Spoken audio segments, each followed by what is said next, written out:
New breakthrough discoveries in brain training research. My name is Lisa Jewell. I will be your host today. In just a few minutes, you'll be hearing from Tanya Mitchell. Tanya is the Chief Research and Development Officer here at the World Headquarters of Learning RX in Colorado Springs, Colorado. Before we begin, just a few things to let you know. We will be recording today's webinar. At the end of the webinar, you'll receive an email with a link to the webinar, which if you choose to listen to it again, feel free to do so. Share it with family, friends, and colleagues. We always encourage you to do that. Tanya will also be answering your questions at the end of the webinar. We always encourage you to send those in. We do this on a monthly basis, and we just get some really great, smart questions from all of you. So throughout her presentation, feel free to write those questions in on the questions panel on your screen. The webinar will go for about 30 minutes time. We'll take the last 10 minutes or so to answer your questions. Also, for all of you attending, and thank you, by the way, for taking time out of your busy day to be with us, we will be sending you a link to a new research report, which Tanya will be sharing with you here in just a minute. It's our research results and client outcomes report. It is on the cusp of being published here in just a week or two.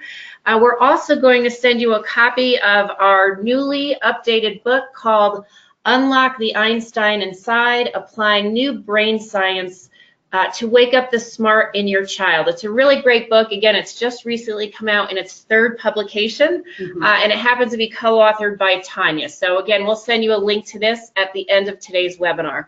So with that, Tanya, the mic is yours. Thank you. So we've started using webcam because it's supposed to help get everyone more involved, but Lisa's still getting used to it.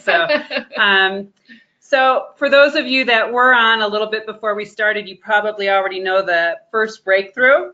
So I love webinars. But I just wanted to start a little bit on how this is a brand new webinar that we just created, and this is based on our 2018 research. And so I am a mom. I have 4 kids and a husband. And within my own family, we have ADHD, or we have reading difficulties, or had reading difficulties. We have a overachiever, or actually she's just achieving, she's super smart. And then we also have our smallest daughter there had some reading issues as well. So, you know, I've been doing this for over 20 years, and I started as a trainer, then a director, then I started business development, and recently I've been a customer of Learning RX. So when we considered what would be most important for people as far as breakthroughs, of course, my own experience has played in, but what I would like to know here is what you guys are most interested in seeing today. So I'm going to go ahead and launch this poll here. And did it launch, Christina? Excellent. So if you would just go ahead and put in what you felt was you're most interested in seeing today, and then I'll know a little bit of where to focus. And it's interesting because over the last 20 years, focus has changed, our clients have changed, the percentage have changed, and you know, when we set out in the 90s really to help the problem reader, it's really grown into all different types of research, which is very, very exciting. So do you know how I can share this, Christina, or should I just tell people it? So 62% of you are really interested in the memory loss, brain injury. That's very significant because that has not been our normal customer, but it is our area of research. Next group is dyslexia. 53% are reading struggles. That has been a large group for us, and 41% ADHD. That's very interesting. About 30% of our clients come to us with an ADHD diagnosis. So that's good to know. And just to follow that, and Christine, do I stop the poll? It stopped. Excellent. Okay. So just to give you an idea of what top concerns people come to us with. So we have a list of the concerns that they feel they have when they come to us, that they really want more information on. And this would include those concerns. So a lot of them are concerned about attention and focus. They want to know if their child has ADHD. You know, what am I supposed to do with this? A large percentage of our clients have reading and comprehension issues. Dyslexia. Yeah. Memory is a big concern. I was just talking to Lisa about homework struggles, and actually I was talking to a candidate this morning on the fact that it doesn't matter, your economic status doesn't matter, your own cognitive skills to some degree do not matter, or your education, how much money you make. We all have, if you have middle school kids, high school kids, we all have sort of the same night going on. You know what I mean? You have these homework struggles, and a lot of times that is a catalyst. So bad homework nights, a lot of times are a catalyst for people seeking help. Concussion. I recently had, my daughter had 2 concussions cheerleading. So that was a concern for me, and brain injury. This is why for the last couple years, our focus has been on these areas. So we're going to share research today on ADHD, brain injury, mild cognitive impairment, which is the first stage of Alzheimer's. And then this is a big question in the industry is, does brain training affect real life? And so we're going to take a moment just to look at how you would research that and study it, and then what type of results that would come up with. So Tanya, by way of that, yeah, real life changes might mean what? My confidence changes, or how? Yeah, so the question is, so we see that you're making these cognitive changes. We see the graph go up on memory, but how does that really impact someone's life? Okay. And so how do you research? My memory's better, right? You know, I can remember the homework I needed to do, or where I parked my car. I was just thinking, my memory. I'm going to show you my test results at the end of this webinar, which are not bad. But when you're a trainer and when you have such high skills and you start losing some of your skills, as I feel like I have, and I don't feel as sharp at 46, then you start thinking, oh man, what's wrong? You know, and you want to go get tested. So we're going to talk, well, I'll show you my test results. So put myself out there. So this is just a little bit about the training that we're talking about, because there is all different types of brain training. And so in our research and what I'm about to show you, focuses on 7 core cognitive skills. And these are the skills, if I were going to give you a very robust IQ test, you would test at least 6 of these areas. We're talking about one-on-one brain training. So this is not like an online brain game or digital game. This is a human interaction between 2 people, sort of like a personal trainer at a gym. And then the group of people that we work with, 4 to 94, actually in our latest peer-reviewed study, our oldest client was 95. So I guess we could say 5 to 95, but we can work with preschoolers too. And LearningRx has been working with individuals for many years. In 2017, we celebrated over 100,000 brains trained. So we do have a long span of training history, historical history. We do have clinics or centers all around the country. And I'm going to show you where to find those if you're interested at the end. We also are now in 47 countries. Last month, we added Sri Lanka, and we added Germany. So I'll have to go visit at some point. I wish we'd get one in the Maldives. I really want to do an on-site training in the Maldives. And then just our research institute was started in 2014. But we've been doing some forms of research for over 35 years. In our first randomized control trial, which is the new standard for the brain training industry, we had a 21-point gain in IQ compared to the control group. That's incredible, and that is not our average. That's way better than our average of 15 points. 15, And since 2014, we have completed over 20 studies, and I'm going to share a little bit about the research that we're currently doing, which is just a really exciting part of what I get to do every day. I'm the president of our Gibson Institute of Cognitive Research, which is a nonprofit. The director and really the spark, the brain behind the ship. Yes, the captain is Dr. Amy Moore. And she does a wonderful job. And so most of the research that I'm sharing with you today, she has been at least a part of that research.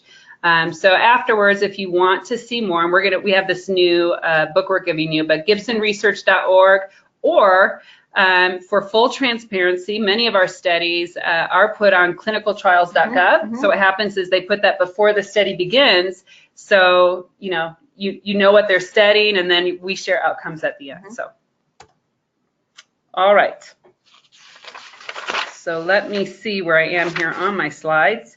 So let's get to this question of one of the big questions within the brain training industry, within brain training research is the idea, does brain training really improve cognition? So sometimes if you research brain training, you'll see, oh, they're just training to the test. In other words, what does that mean?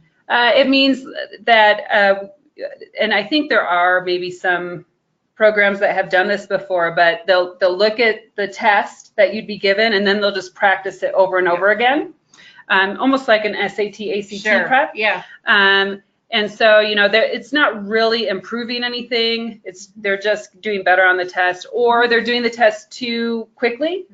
And so there's knowledge of the test, which really you can't really do on a cognitive test. You can't go like reap knowledge or gather knowledge and then come back because it's like a memory test. But these are questions. And so one of the things that we wanted to set out to answer was, how does brain training really improve cognition? And one of the ways that we could do that would be looking at the physical changes that occur in the brain and seeing if there's some relationship there. Because if you're physically changing the brain, I mean, that's a change, right? Sure. And actually, who even would care how it happened? And it's the same as, going to the gym. Right. So you go to the gym, what would you want? Do some arm strengthening exercises. So you go and you lift up weights, and lo and behold, you do that for 100 hours or something. Yeah. All of a sudden, your muscles are more defined, and you're stronger, right? Exactly. You're stronger. And so that's what we, hope to find in our research. Several years ago, a neuroscientist named Dr. Christina Ledbetter and Dr. Hill did a study on our training. This is an independent randomized control trial. Dr. Ledbetter since has been so excited about results that she does work with our institute now, but at the time was independent. And so they did a treatment group where they did one-on-one training. They had a control group, and then they also had a digital group. And so they looked at how training would impact the brain versus someone who did not go through training, control group. And what they found was not only did this type of training physically change the brain, but it also created greater efficiency in the brain, and it also increased connectivity in the brain. It's pretty impressive. But the neatest thing was that she correlated the changes in the brain with the actual cognitive test results. So she had the cognitive test results, and guess what happened? The greater the change on the cognitive test result, the greater the change in the brain, whether it be efficiency or connectivity. So that's a really neat study. She should really publish that information because it is a big question, and it is really a breakthrough within this industry. And so that was the first step. And then we started doing MRIs, I think in 2016. And this blew us away. I mean, I don't think we were expecting to see this. So this right here is a 58-year-old man who had a brain injury at age 50. So this is 8 years after injury, and you have his MRI results, and you have these QEEG results. And what I can tell you is to the right there is the normal, that's a normal brain. So we had like a control go in and have their brain scan before and after, because, you know, what if the machine changed, right? Yeah. So the controls stay the same, but you can see his pre-brain, and that is what our neuroscientists would call hyperconnectivity. And then you see his post-brain, and it's much closer to a normal It has more blue. brain. It has more blue. Has more blue, and it also has the firing is happening in the right place. In other words, he had to work extra hard to get the result, and so after training, he doesn't have to work quite as hard. So, and all this research is going to be in the results report that you'll get. And then on the bottom, this was his QEEG. And let me just read this, because I'm new to the QEEG. But this QEEG pre and post, so you see the blue in the pre, and you see it's gone in the post. And what that showed is a normalization of left frontal activity consistent with improvements in mood, depression, and memory. Wow. That's pretty cool. Awesome. So what's neat about this situation, as far as like everyday life, after his injury, he lost his job. He became a janitor at a local library for 8 years. Wasn't able to drive, as I remember. Oh, right. Yeah, I don't remember all of it, but and then after training, he was able to get his STEM job back, which is incredible. Electrical engineer. 8 years, yeah. So this is just, you know, for this to be our first MRI case study with brain injury, we're just blown away, like, wow, this is incredible.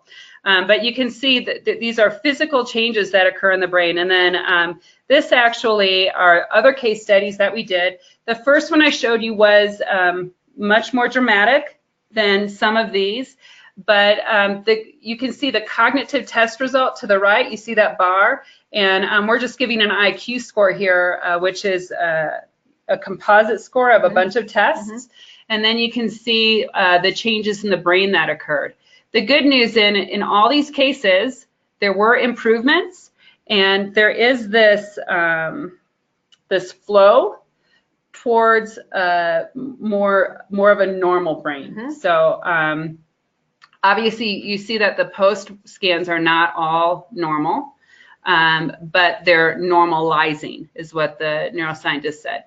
And MRIs, we also learned they're best to show change with severe cases. So if it's a very severe brain injury, then you see more of the change happen. Whoops, I don't want to show that yet. You show more of the change happen versus in a mild case. So actually, my son was part of the ADHD study, but after his MRI scan, his brain showed injury, which was very interesting to me, because you weren't aware of it. I wasn't aware of it, and he was extremely impulsive all through his life. So I sort of think it's a prenatal thing with him. But then he was, because of his brain injury, he was part of the brain injury group here. Okay, so before we do this next piece here, maybe you saw the answer, but I'm just gonna launch this poll. So let's answer this question, which is, on this next breakthrough here, what was the weakest cognitive skill for clients with ADHD? And this information is based on I think it's based on 5,416 clients with ADHD, which may be one of the largest databases of testing information for people with ADHD, where it's these 7 core cognitive skills. So pretty big deal in the industry. Okay, and so can you show the poll? Do you see how to do that? Can you show them the answer? Oh, they are. Good. Great. Okay, so you have attention, working memory, and processing speed. Okay, so now I can go ahead and show our slide. So breakthrough number 2, whoops, it's there, okay, is that when we look at these results, and of course, attention, if you have an attention issue, it can affect all your test results. Mm-hmm. That is true. Mm-hmm. But attention was not the weakest cognitive skill. Which is surprising. Very surprising. To the audience as well, because we would all think that would be the #1 weakness. Yes, why wouldn't it be? Right. Right? So let me go ahead and show you. So this is a peer-reviewed presentation that was done.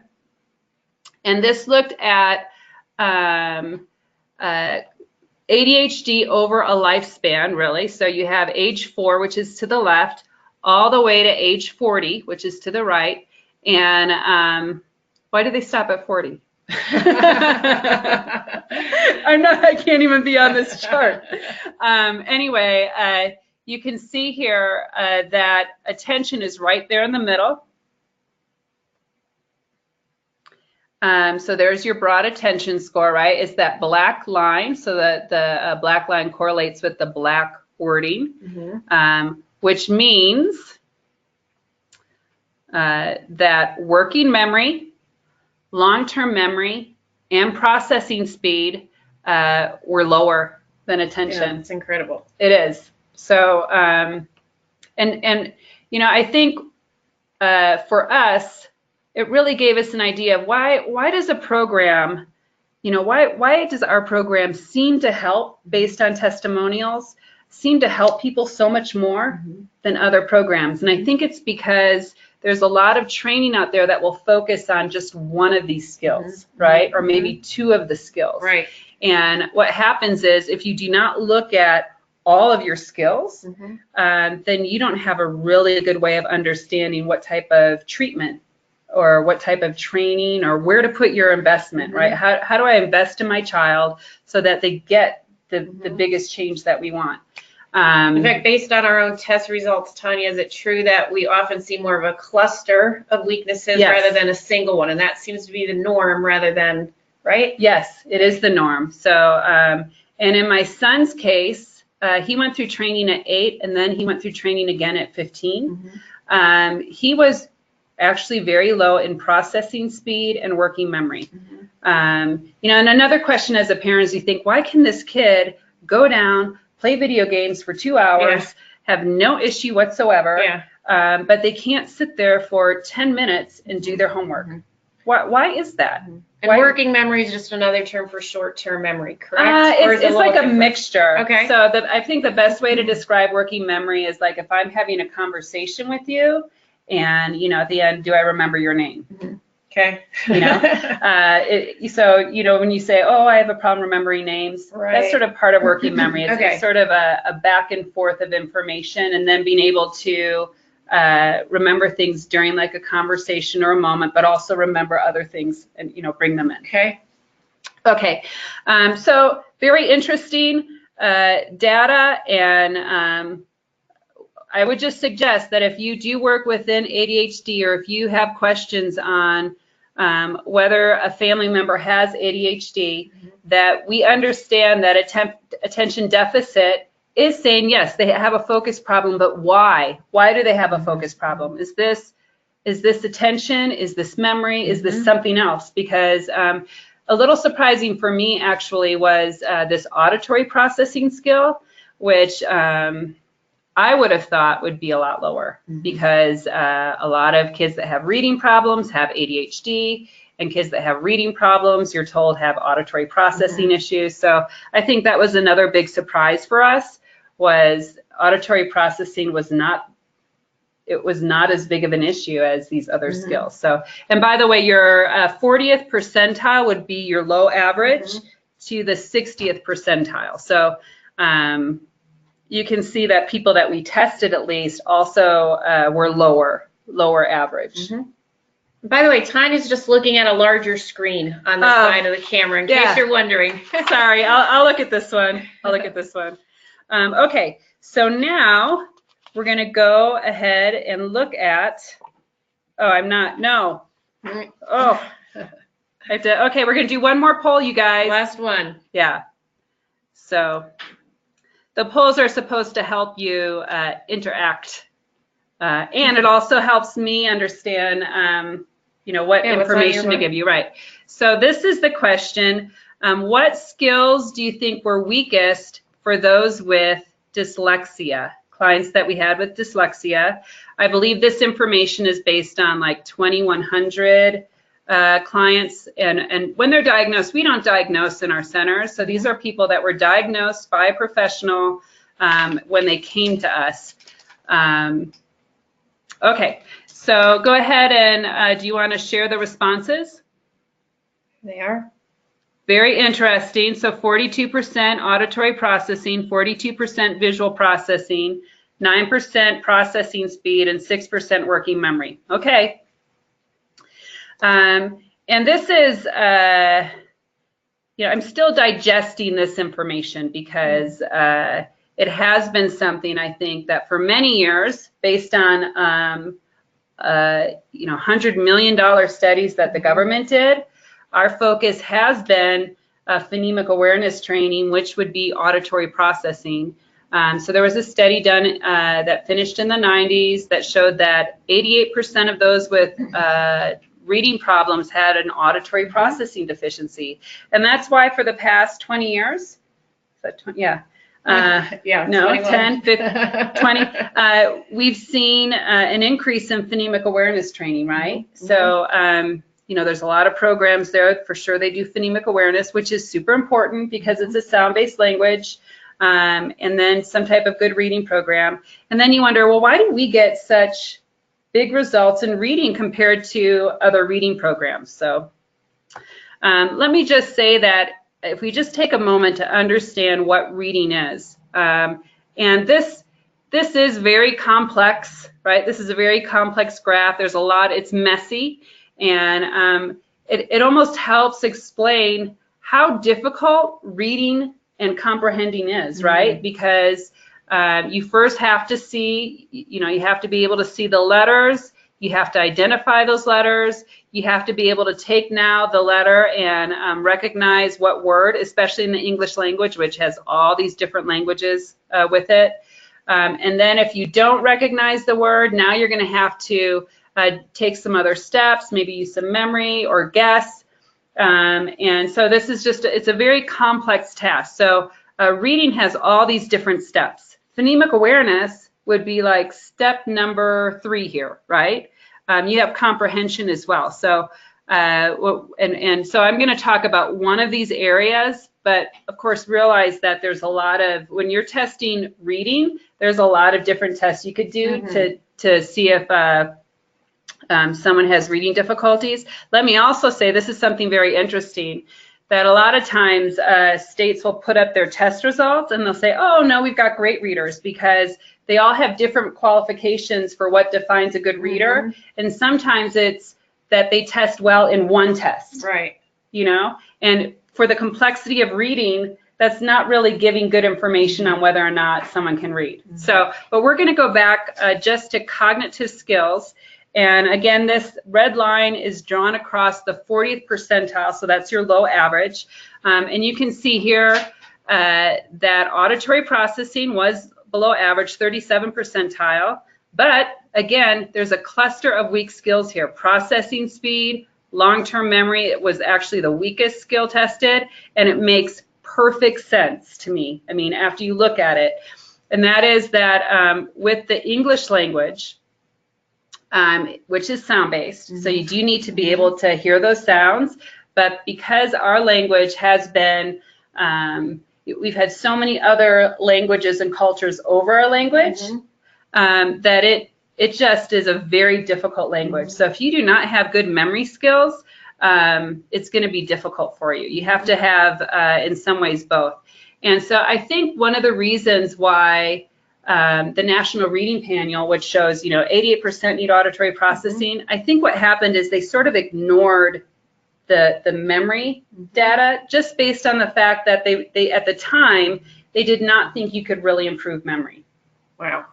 And so I think they said if you have some low cognitive skills, you're just going to have to deal with that and maybe focus on auditory processing. The good news is these actually show pre and post test results, and you can see it doesn't matter. It doesn't matter if you have poor memory. You can develop good memory skills. I've also heard, at 12, you can't help somebody. Yeah.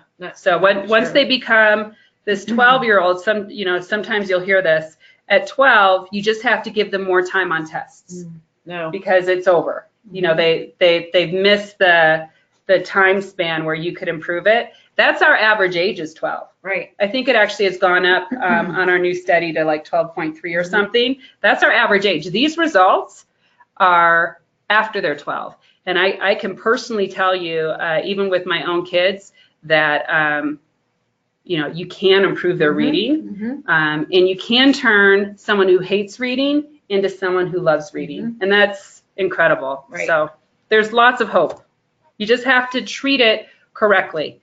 So you can't just focus on auditory processing. You need to focus on the areas that are weak, whatever that is. Everyone tests individual, but you need to focus on all the reasons why they're having reading difficulties and understand the complexity of reading, that it is not a knowledge issue. It is not just an auditory processing issue. It's this mixture.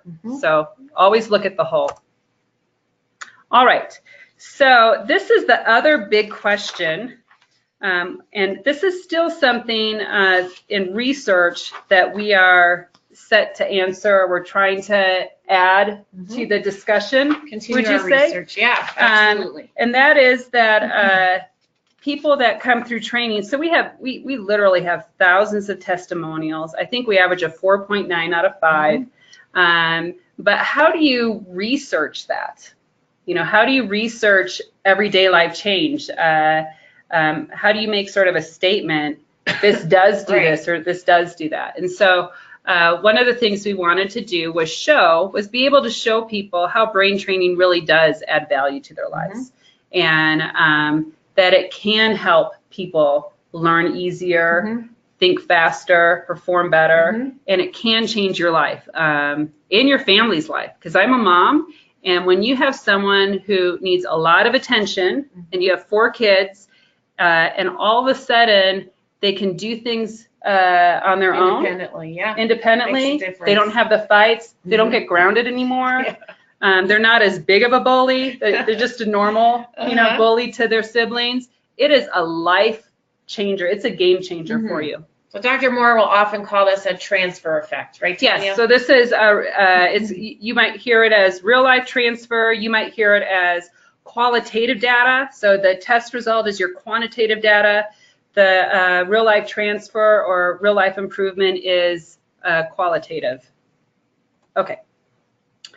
And this is our next breakthrough. So breakthrough number 4, brain training improved everyday lives for clients. And so what we did was, actually I didn't, Dr. Moore, who I hope I'm saying everything correctly. What they did is they looked at our clients over the age of 50, which is an interesting group.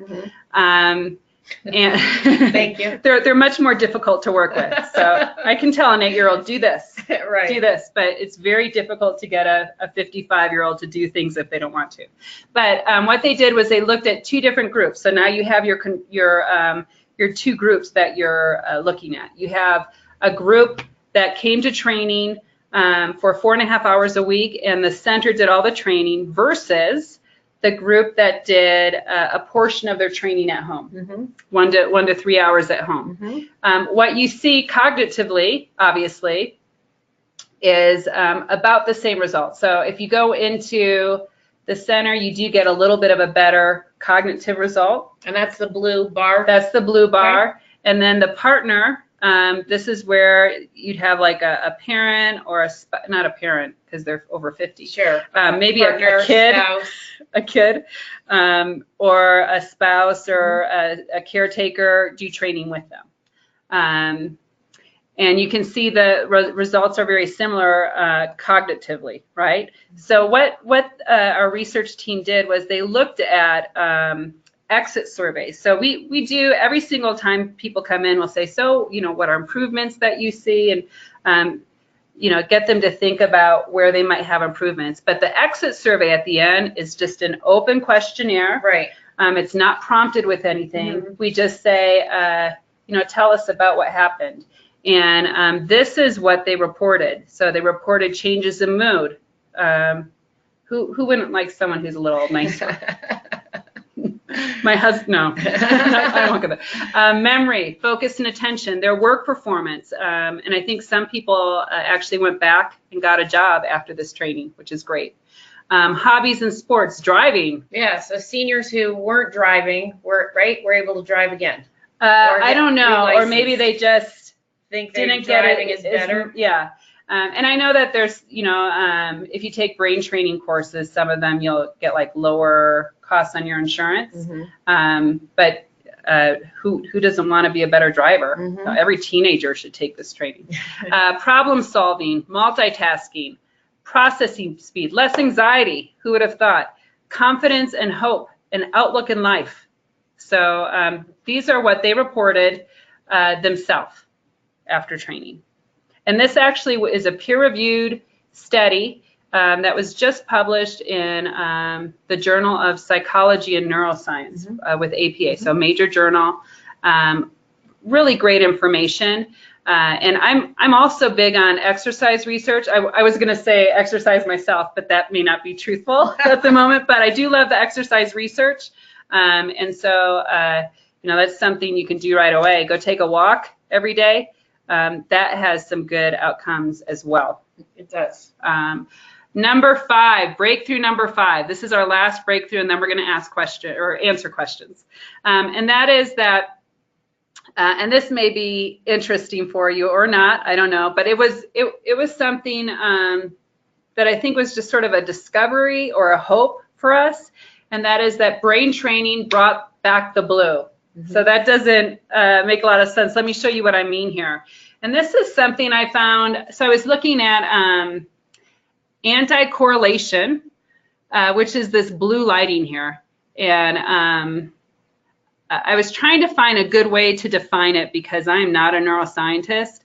And if you ask a neuroscientist, they're going to give you an answer a lot of times that you don't understand anyway. But I did find this video, and we're going to send you the link to this video if you're interested. And what this did is it looks at, so this is 15.5 years before the onset of Alzheimer's, okay? And so there's a video that shows you what happens throughout, a lifespan, or what they believe happens throughout a lifespan. So I'm just going to show you what happens. I want you to look at the orange. So that's and I was telling Lisa earlier that our neuroscientist was trying to, simplify it for me.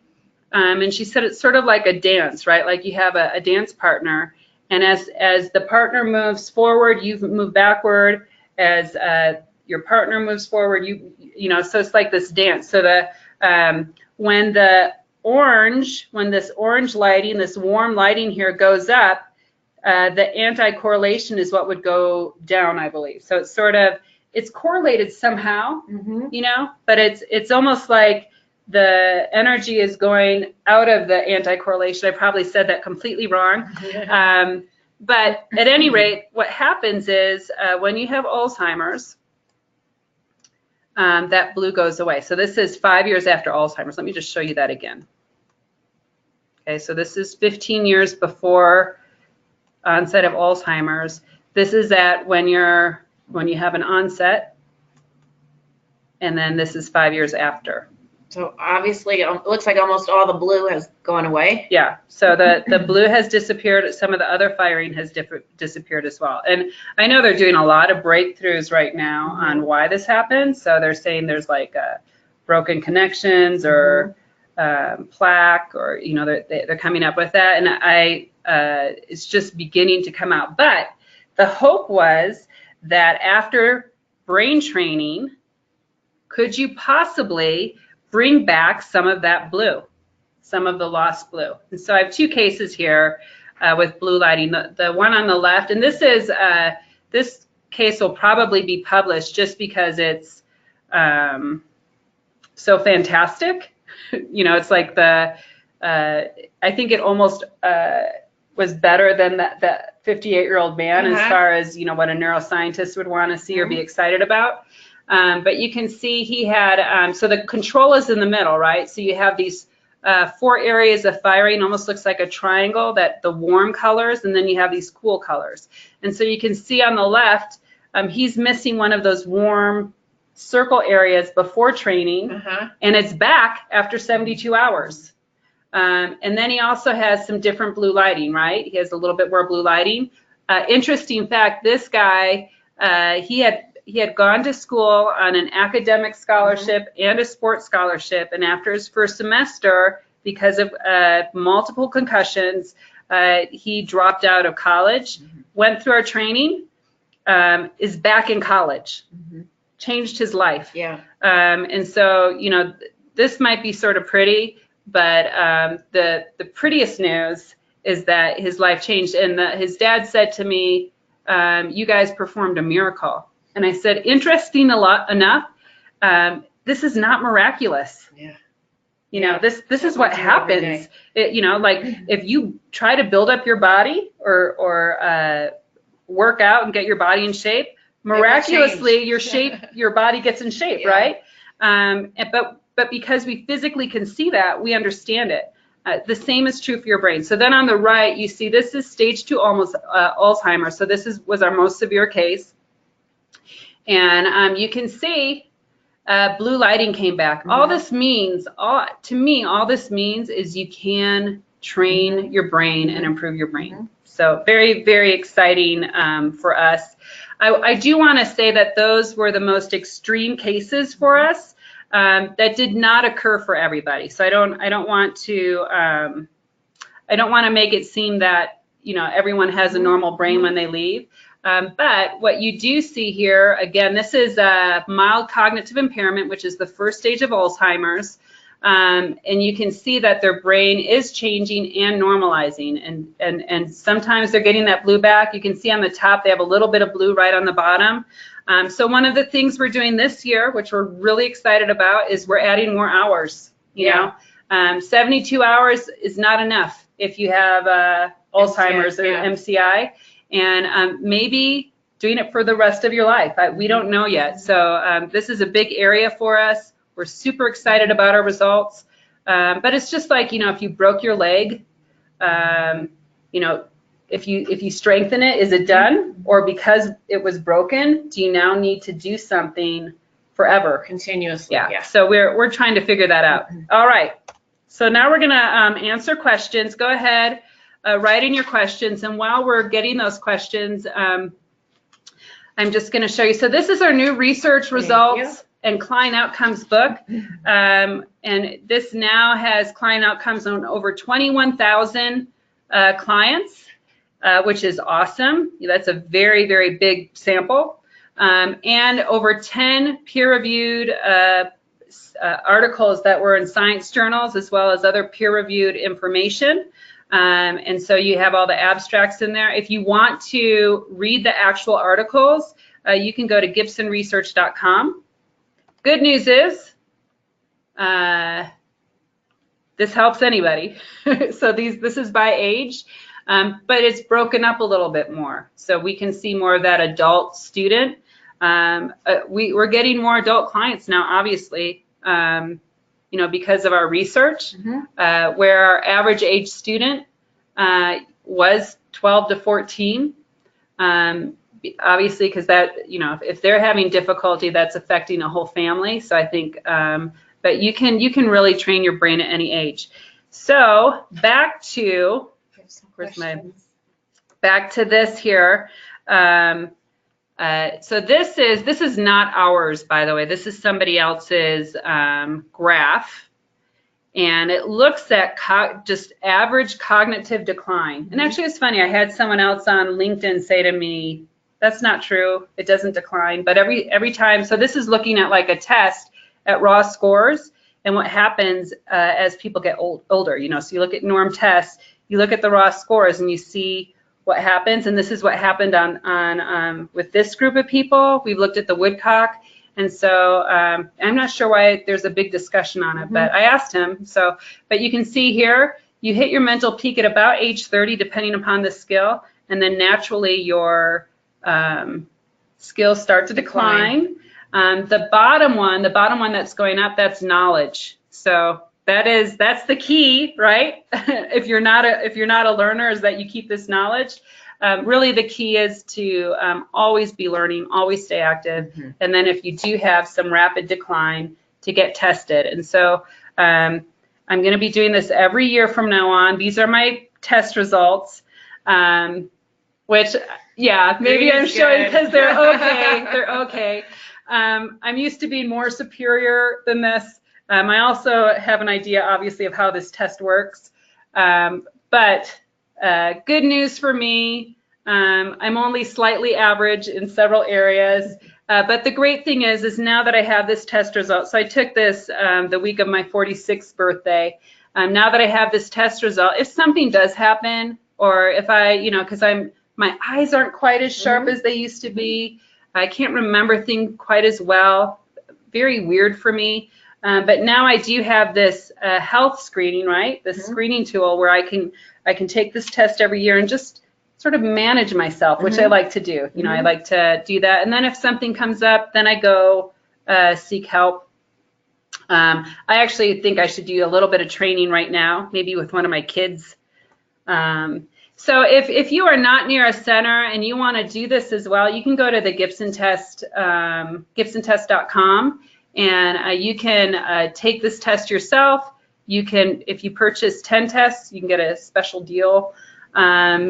Now, for me, I understand all of this, so I don't need a consultation. But for most parents, you need a consultation. And so let me just say that if you are international, so outside of North America, we do have over 47, we're in 47 countries, that you can find your nearest BrainRx, which will have different names, but their license is BrainRx on our BrainRx.com site. So make sure that they're there before you go.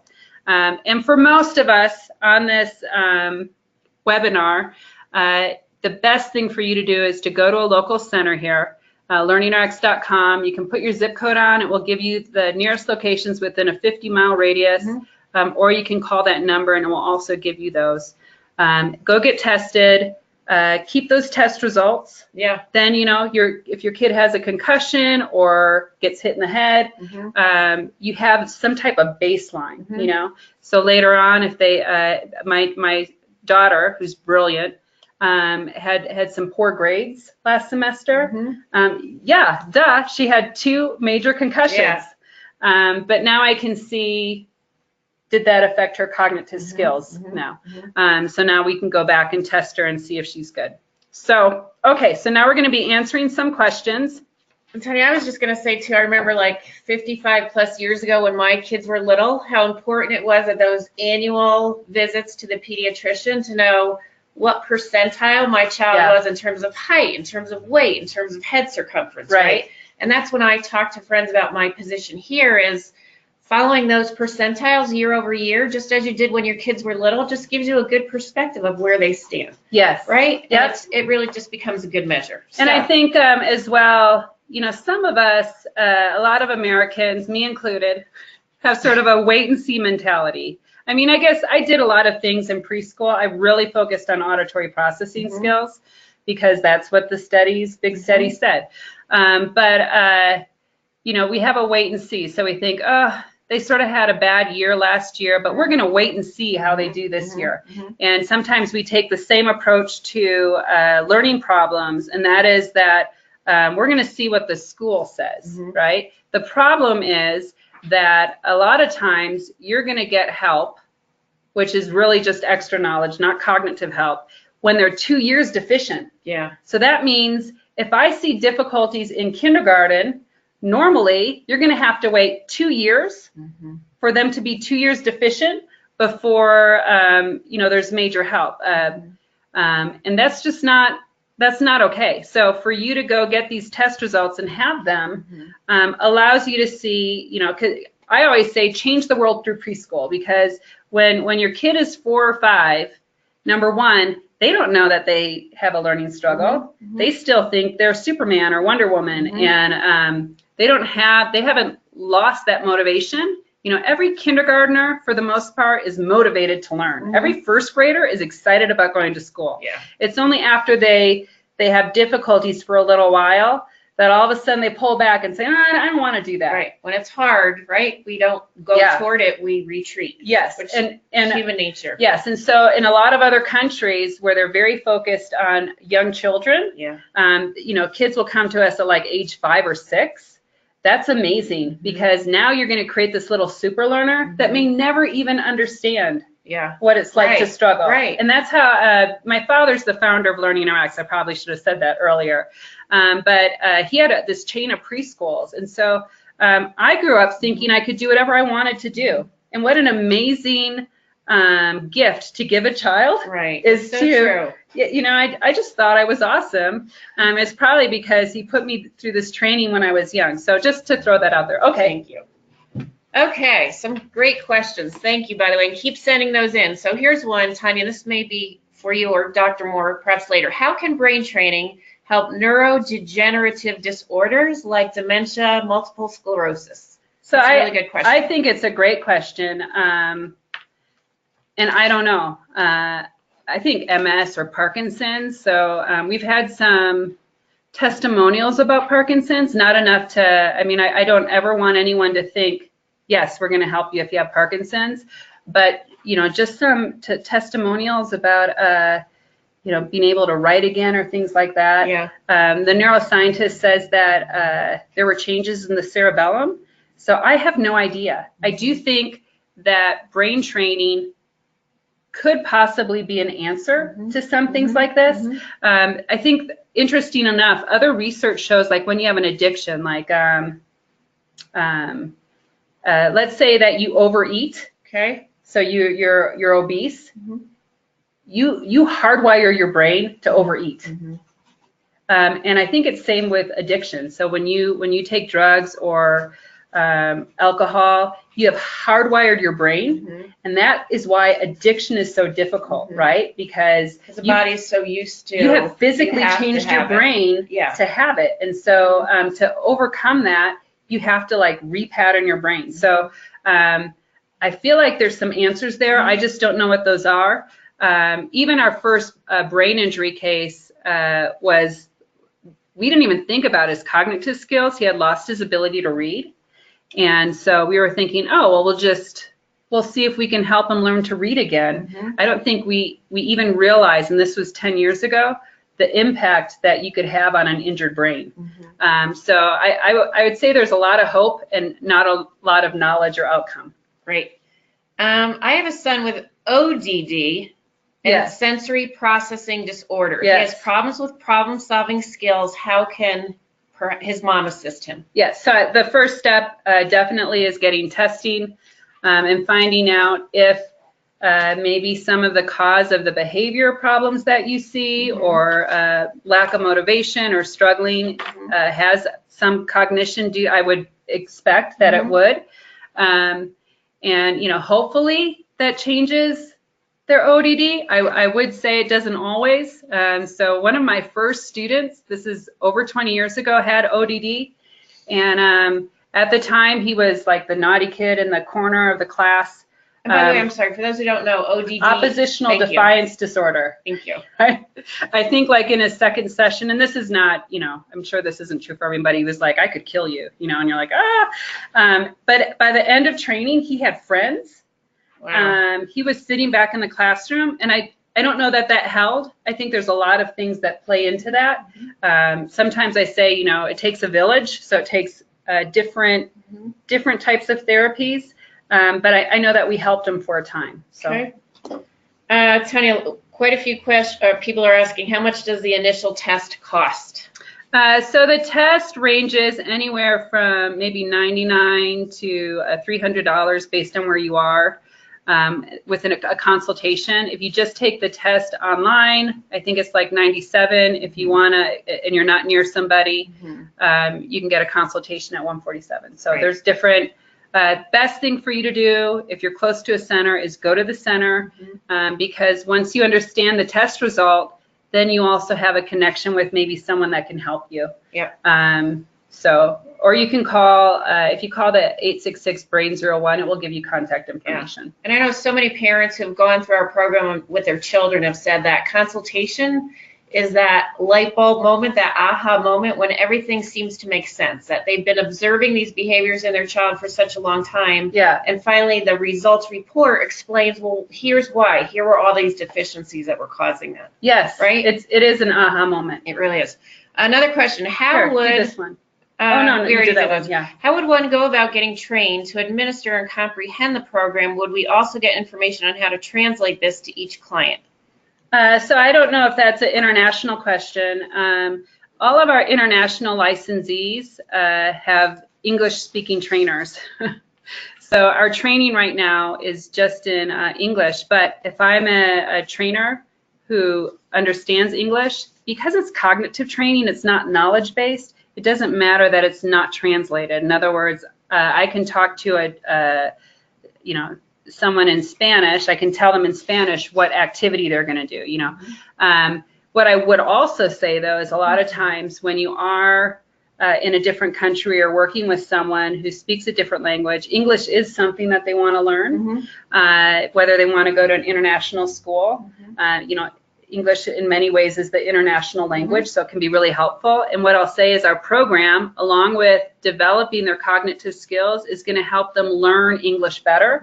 Or if you are an English speaker and you want to speak Spanish or have difficulty speaking a different language, this type of training will help with foreign language learning. Okay. How does your brain training program... Oh, let me just also say that if you are in a different country and you're interested in, we offer licenses for the training, either an individual license or a center license. And you can go to learningrx.com, look at the center code, or brainrx.com and contact us and we can talk to you. So we do put you through a process for that. How does your brain training program compare to online brain games, which I know you mentioned earlier? Yes, so I would say two major things. One, cognitive results. I have never found a program that gets as big of results as we get, but in so many areas as well. So a lot of times online games will be focused on maybe one or two skills, and that's not gonna make it for most people that have struggles. It's going to be multiple skills. The human interaction is so important to training because sometimes I'll try to physically train myself, right? And so I'll be at home, put a YouTube video on of maybe yoga, and then it starts getting hard, and then I just take off. I find something else to do. And I think that's true when you're trying to make a drastic change in something and you do not have that interaction or accountability. What happens when it starts getting hard, that is exactly when your training starts happening, right? So physically, if you're starting to sweat or get sore, that's where your training starts. Yeah, that's not where it stops if you want to make improvement. And so you need someone there to encourage you along and to push you past what you currently can do so that you can improve those skills. Quite a few, same question. Can the test tell me if I have Alzheimer's? We do not diagnose. We do not diagnose. Our goal is to train and improve skills. And we do not know how far within Alzheimer's we could help somebody yet. So we've only we're still working toward. Yeah, our most severe case was second stage. Personally, if I had a family member, I would try something. My dad had an injury back in 2009 and lost his working memory skills. He did go through our training, but at the time, you walk in and he says, "Where's so-and-so?" And they just left. It's hard to watch. And so you're watching this and I'm thinking, this is what it must be like when someone has a parent with Alzheimer's. And I don't know how, it's very, very difficult to deal with. So I would seek help anyway, and hope. I forced my dad into training several times because they also have sometimes they give up the drive to get help, and you have to say this is not okay. You're going to improve this skill because this, I know for my 89-year-old dad with MCI, mild cognitive impairment, feels like, oh, kid, I'm 89. It's too late for me, or why bother now? But you say no, because it can make a difference. It can, yeah. I mean, to some degree, it's up to them. I might be a little more forceful, but he also, they all have their own minds, right? Looks like we already answered the question, what age can training be used? 4 to 94. Yeah, I would say we have a preschool program at 4, and that would be my wish to help really change the world is through preschool. Does cognitive skills training positively affect change in multiple stroke victims? So I don't know about the multiple part of the stroke, but we do have, I think if you Google LearningRx stroke, you can see some videos of people that had strokes that went through our training. And it's an area that we haven't done a lot of study on, but definitely an area that we're looking at, we would like to do some work in. You know, I think some of the diagnoses are very similar to injury, right? So something has caused injury in your brain. And so far, this type of training seems to be able to help that, you know, but it's not a controlled study. We're just doing case studies right now, so it's very preliminary information, but looks pretty good. Last couple questions. I know time is running tight. Several people are asking, what is the length of the training program and how often do I go? Okay, and this is important because, you know, one-on-one training, it gets this result and it has a cost to it. It's not inexpensive, you know, but and also training is anywhere from like 72 hours to maybe like 150 hours, and that might be, you know, if you're used to doing some type of therapy going once a week, you know, you might go to that therapy for 3 or 4 years. We're taking 2 to 3 years of therapy, if you call it that, and we're condensing it into months. Because we want people to, it actually, we see that you get bigger results and actually faster results, of course. So, you know, you want to wait 3 years to help the child with reading difficulties, or what if you could get a reader in like 6 months, you know? So it has a higher cost, but it's a lot of hours within a short period of time, almost like, you know, a very intense training so that you get the result very quickly. Last question, and for those of you whose questions we could not answer today, please know that we will get back to you via email. Last one, can brain training be incorporated into a school program for struggling students? So I think there's knowledge there. So we have a presentation. If you're close to a center, they can come do this presentation, Feel Your Brain at Work. We've also done some professional development courses. I know one of my sisters who is now a stay-at-home homeschool mom. She was a teacher in a school, and she used several of the procedures in her classroom, and a third of her classroom was taking some type of medication, so obviously there were learning struggles. And she did 3 of our procedures in her classroom, and they went to city Math Olympics, regional, and then state Math Olympics. And they actually took 5 out of 6 places at state. Wow. So yes, I think there's some great strategies to sort of move the group up. But if you really want remediation, if you really want improvement, you need that one-on-one training. And our best results have been in centers. So we've done some school studies, and I don't know, they get result, but you know, I don't know if the volunteers, or I don't know what that is, but the best results have been in the center. And so I think you take the idea, you're going to get this book, Unlock the Einstein Inside, and there is a chapter that gives some DIY type activities.